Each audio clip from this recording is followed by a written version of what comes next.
इतिहास में पहली बार हुआ होगा कि एक मुख्यमंत्री ने चुनावों के दौरान अपना भाषण कहीं और नहीं बल्कि भरे कोर्ट रूम में दिया होगा। जी हां, बिल्कुल सही सुना आपने।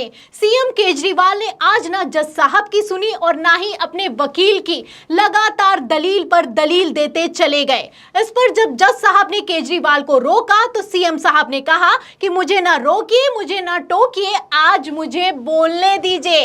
इस पर तो कोर्ट रूम में सन्नाटा छा गया और जज साहब ने कहा कि पहले तो आप अपनी आवाज नीचे कीजिए। तो ऐतिहासिक सुनवाई के दौरान हाईकोर्ट में क्या कुछ हुआ है, सीएम केजरीवाल ने क्या दलीलें दी हैं, एक एक दलील को आप ध्यान से सुनिएगा।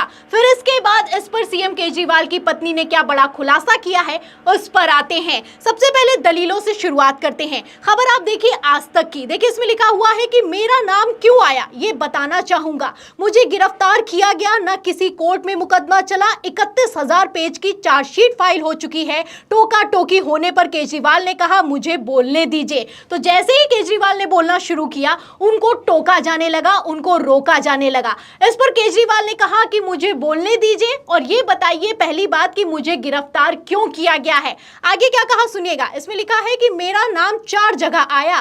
केजरीवाल ने कहा कि मेरे घर पर सिसोदिया को डॉक्यूमेंट दिए, ये आरोप है। मेरे घर सैकड़ों लोग आते हैं, क्या इस आरोप में मुझे गिरफ्तार किया जा सकता है? तो केजरीवाल देख सकते हैं आप किसी की सुनने के लिए तैयार नहीं हुए। जैसे ही उन्होंने बोलना शुरू किया उनको रोका गया, लेकिन वो नहीं रुके। उन्होंने कहा कि मेरा नाम सिर्फ 4 जगह आया है, क्या इस आरोप में मुझे गिरफ्तार किया जा सकता है?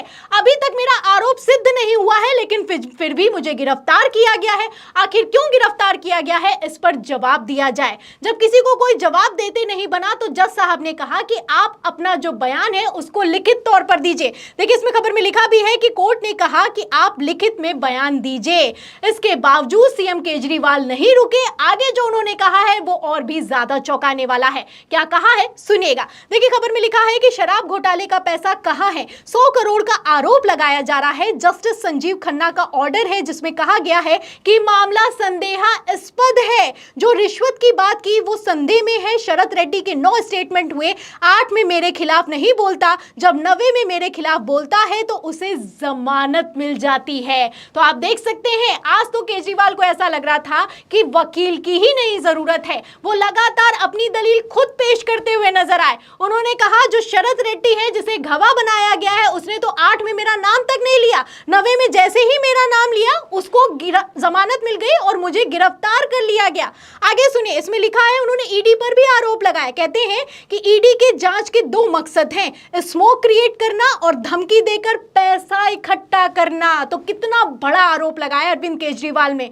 और ये कहीं और नहीं लगाया, कोर्ट रूम में कहा है कि ईडी का सिर्फ 2 मकसद है।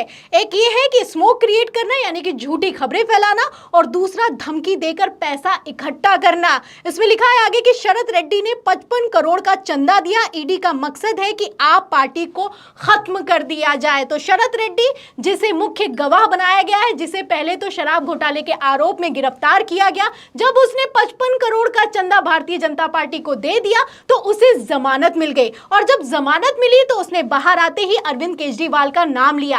अरविंद केजरीवाल का जैसे ही नाम लिया वैसे ही अरविंद केजरीवाल को गिरफ्तार कर लिया गया। इसी पर केजरीवाल का कहना है कि तो 8 बार तो मेरा नाम नहीं लेता, जैसे ही 9वीं बार मेरा नाम लेता है मुझे गिरफ्तार किया जाता है। क्या ये गिरफ्तार करने के लिए जो आरोप मुझ पर लगाए गए हैं ये काफी है? इस पर कोई जवाब नहीं दे पाता है। और दूसरा सबसे बड़ा आरोप तो केजरीवाल ये लगाते हैं कि ईडी का मकसद ही यही है। सिर्फ 2 मकसद हैं ईडी के। पहला मकसद तो ये है कि ये लोग वसूली करते हैं, पैसा इकट्ठा करते हैं, और दूसरा मकसद ये है कि ये लोग आम आदमी पार्टी को खत्म कर देना चाहते हैं। इतना कुछ बोल गए अरविंद केजरीवाल, लेकिन हिम्मत थी किसी की कि कोई वहां पर बोल पाता? वकील भी मौजूद था, ईडी के अधिकारी भी मौजूद थे, लेकिन किसी से कुछ बोलते नहीं बना। इसके आगे केजरीवाल यही नहीं रुके। उन्होंने कहा कि जो 55 करोड़ का इलेक्टोरल बॉन्ड के जरिए बीजेपी को चंदा दिया गया है उसकी कॉपी अगर कोर्ट में जमा कर दी जाएगी तो जब तक आपको जांच चलानी है तब तक जांच चलाते रहिए। आगे क्या कहा है सुनिएगा, लिखा है इलेक्टोरल बॉन्ड की कॉपी कोर्ट को दीजिए, जितना दिन ईडी अपनी कस्टडी में चाहे रखे, हम जांच के लिए तैयार हैं। तो अरविंद केजरीवाल हैं। आप देख सकते हैं कि किस तरीके से आज हाई कोर्ट में उन्होंने मोर्चाबंदी की है। हाई कोर्ट में कहा है कि आप जो इलेक्टोरल बॉन्ड के जरिए 55 करोड़ का चंदा बीजेपी को दिया गया है उसकी कॉपी दीजिए, फिर मुझे चाहे जब तक जेल में रखना है जेल में रखिए और जब तक जांच करनी है तब तक जांच कीजिए, क्योंकि आप लोग ये तो नहीं बता पाएंगे कि मुझे गिरफ्तार क्यों किया गया है, क्योंकि जो आरोप मुझ पर लगाए गए हैं वो आरोप इतने काफी नहीं हैं कि एक मुख्यमंत्री को गिरफ्तार कर लिया जाए। ये तर्क दिए गए अरविंद केजरीवाल की तरफ से, वो भी भरे हाई कोर्ट में। इस पर ईडी ने जवाब भी दिया है। ईडी ने क्या जवाब दिया सुनिएगा। देखिए, इसमें लिखा है कि ईडी का कहना था कि केजरीवाल ने जो बयान दिए हैं उनका एग्जामिन किया जाना जरूरी है, उन्हें जांच में सहयोग करना होगा। तो पहले ही अरविंद केजरीवाल सहयोग कर रहे हैं और अब तो उनकी कस्टडी में है। फिलहाल इनके पास कोई और जवाब नहीं बनता है तो यही कह दिया जाता है कि सहयोग करना होगा और हमें बयानों को एग्जामिन करना है, जांच कर रहे हैं। इस तरीके से टाल मटोल की जाती है। आगे सुनिए, लिखा है कि वहीं वकील रमेश गुप्ता ने कहा, रमेश गुप्ता केजरीवाल के वकील हैं, वो कहते हैं कि मैं ईडी को जवाब देना चाहता हूं। इस पर जज ने कहा कि आपके मुवक्किल द्वारा पहले ही दलीलें दी जा चुकी हैं। तो आप देख सकते हैं कितना हास्यास्पद माहौल रहा होगा। वकील बोल ही नहीं पाया, अरविंद केजरीवाल ने एक एक दलील दे दी और जब वकील बोलने चला तो जज साहब ने कहा कि आपको बोलने की जरूरत नहीं है, आपके मुवक्किल जो हैं उन्होंने पहले ही सारी दलीलें दे दी हैं। आगे सुनिए, इसमें लिखा है तब भी रमेश गुप्ता जो वकील हैं वो बोले हैं, क्या बोले, उन्होंने कहा कि मैं ईडी के एप्लीकेशन का विरोध करना चाहता हूं। जज ने गुप्ता को टोका और कहा कृपया अपनी आवाज धीमी करें। रमेश गुप्ता ने आगे कहा गिरफ्तारी क्यों की गई है। तो बार बार एक ही सवाल किया गया कि आखिर अरविंद केजरीवाल की गिरफ्तारी क्यों की गई है। केजरीवाल ने भी यही सवाल किया और वकील ने भी यही सवाल किया। ना ईडी को जवाब देते बना और ना ही जज साहब की तरफ से किसी तरह का कोई ठोस कदम उठाया गया है।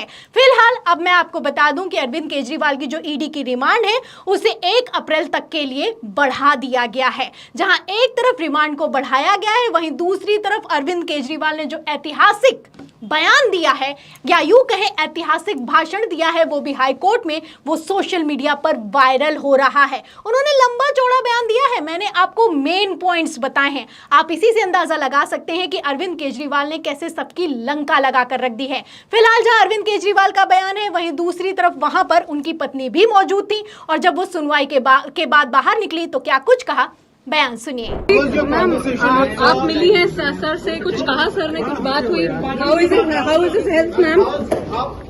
मैम उनकी हेल्थ कैसी है? उनकी हेल्थ अभी ठीक नहीं है। आपके सीएम को बहुत तंग किया जा रहा है, बहुत परेशान किया जा रहा है, जनता जवाब देगी। तो सुना आपने, ये अरविंद केजरीवाल की पत्नी है। जब पत्रकार सवाल करता है कि आपने सीएम केजरीवाल से मुलाकात की है, उनकी हेल्थ ठीक है, तो इस पर वो कहती हैं कि उनकी हेल्थ बिल्कुल ठीक नहीं है, उन्हें तंग किया जा रहा है, उन्हें परेशान किया जा रहा है, जनता इस बात का जवाब देगी। जहां उनकी पत्नी ने ये बयान दिया है वहीं दूसरी तरफ अरविंद केजरीवाल ने भी कुछ ऐसा ही कहा है। ये पॉलिटिकल षड्यंत्र है, जनता इसका जवाब देगी। तो सुना आपने, केजरीवाल का भी यही कहना है कि राजनीतिक साजिश है, जनता इसका जवाब देगी। तो जनता जवाब देगी और जनता ने जवाब देना भी शुरू कर दिया है। आपको बता दें, सर्वे भी निकलकर सामने आ रहे हैं जिसमें पूरा का पूरा खेल पलटता हुआ नजर आ रहा है। जहां एक तरफ ये अंतरराष्ट्रीय मुद्दा बन गया है, वहीं दूसरी तरफ एबीपी के सी वोटर सर्वे में सहानुभूति का 52% वोट किसी और तरफ नहीं बल्कि अरविंद केजरीवाल की तरफ जाता हुआ दिखाई दे रहा है। ऐसे हालातों में सवाल खड़ा होता है कि क्या भारतीय जनता पार्टी ने अरविंद केजरीवाल को गिरफ्तार करके अपने ही पैरों पर कुल्हाड़ी मारने का काम किया है। जिस तरीके से हाई कोर्ट में अरविंद केजरीवाल ने बड़ा खुलासा किया है, आपको क्या लगता है, क्या भारतीय जनता पार्टी अपने ही खेल में फंस गई है? इस सवाल के जवाब में और जैसे हाई कोर्ट में तगड़ी दलीलें दी हैं अरविंद केजरीवाल ने, उस पर आप क्या सोचते हैं हमें कमेंट बॉक्स में जरूर लिखें। वीडियो को ज्यादा से ज्यादा शेयर करें, सब्सक्राइबर बटन दबाएं, हमारे चैनल को लाइक करें, ज्वाइन करें। फिर मिलते हैं अगली खबर के साथ, तब तक के लिए धन्यवाद।